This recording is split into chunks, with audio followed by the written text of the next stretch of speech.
Hello बच्चों, let's read the question says if amplitude of z1 z2 is equal to 0 and mod z1 is equal to mod z2 is equal to 1, then A option is z1 plus z2 is equal to 0, B option is z1 into z2 is equal to 1, C option is z1 is equal to z2 bar and D option is z1 is equal to z2. तो इस question को solve करने के लिए जो की concept हम use करेंगे, की कॉन्सेप्ट इज यहाँ पर हम यूज करेंगे amplitude of z1 into z2। ये हमारा फॉर्मूला क्या होता है, एम्पलीट्यूड या आर्गुमेंट दोनों सेम ही होते हैं। एम्पलीट्यूड ऑफ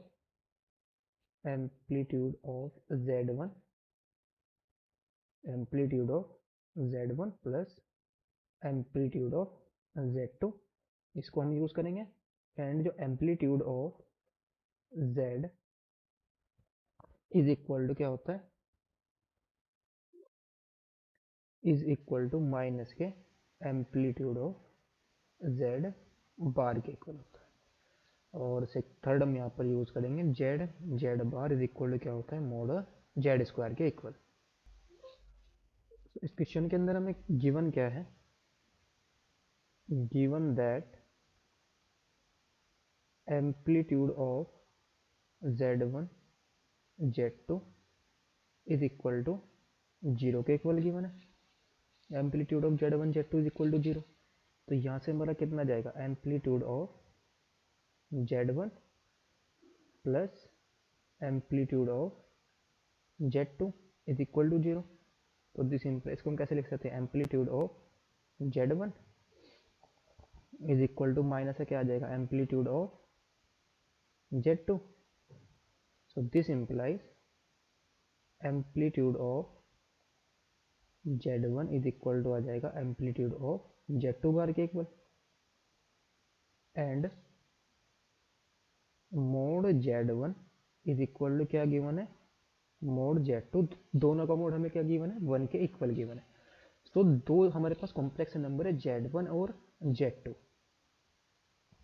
तो उनका क्या है गिवन, हमें क्या गिवन है, उनका मॉडुलस इक्वल किसके इक्वल गिवन है, 1 के इक्वल गिवन है। और एम्पलीट्यूड ऑफ जो z1 है वो किसके इक्वल है, एम्पलीट्यूड ऑफ z2 बार के इक्वल गिवन है। अगर mod z1 is equal to mod z2 है तो यहाँ से हमारा क्या आ जाएगा, z2 का जो बार आएगा उसका मोड भी हमारा क्या आ जाएगा, modulus of z2 bar is also 1। तो दिस इंप्लाइज मोड z1 का bar is equal to mod z2 का बार इज इक्वल टू 1 आ जाएगा। तो इन दो कॉम्प्लेक्स नंबर है, इसको अगर हम z2 बार का z3 कॉम्प्लेक्स नंबर ले लें तो mod z1 is equal to mod z3 is equal, दोनों का मोड इक्वल है और एम्पलीट्यूड यानी कि आर्गुमेंट भी इक्वल है। तो अगर ऐसे दो कॉम्प्लेक्स नंबर जिनका आर्गुमेंट और मोड इक्वल होता है तो दोनों कॉम्प्लेक्स नंबर हमारे क्या हो जाते हैं, इक्वल हो जाते हैं। तो अगर हम इसको हम 1 लेट करें, उसको हम क्या करें 2 लेट कर लें, तो फ्रॉम 1 एंड 2 से हम क्या कह सकते हैं, फ्रॉम 1 एंड 2 यहाँ से हमारा कितना जाएगा, z1 is equal to z2 bar के इक्वल आ जाएगा। तो z1 इज इक्वल टू क्या आ गया, z2 बार के इक्वल आ गया। And also we know that,